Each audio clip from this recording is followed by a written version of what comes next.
ஒரு சிறிய ஊரில் ஆதவன் என்ற பையன் இருந்தான். அவன் எப்போதும் ஒரு காரணம் சொல்லி தாமதமாக வருவான். நேரம் போதல, அலாரம் வேலை செய்யல, பஸ் மிஸ் ஆயிடுச்சு. அவனுக்கு நேரத்தின் மதிப்பு தெரியாது. ஒரு நாள் அவன் தாத்தா அவனுக்கு ஒரு பழைய கடிகாரம் கொடுத்தார். இது சாதாரண கடிகாரம் இல்லை. நேரம் முக்கியம் என்று கற்றுக் கொடுக்கும், என்றார். ஆதவன் சிரித்தான். கடிகாரம் என்ன கற்றுக் கொடுக்கும்? அடுத்த நாள் அவன் மீண்டும் தாமதமாக எழுந்தான். பள்ளிக்கு ஓடிக்கொண்டே போனான். அப்போது அவன் கையில் இருந்த கடிகாரம் திடீரென நின்றது.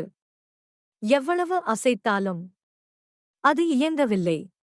அந்த நாள் அவன் மிகவும் முக்கியமான தேர்வை தவறவிட்டான்.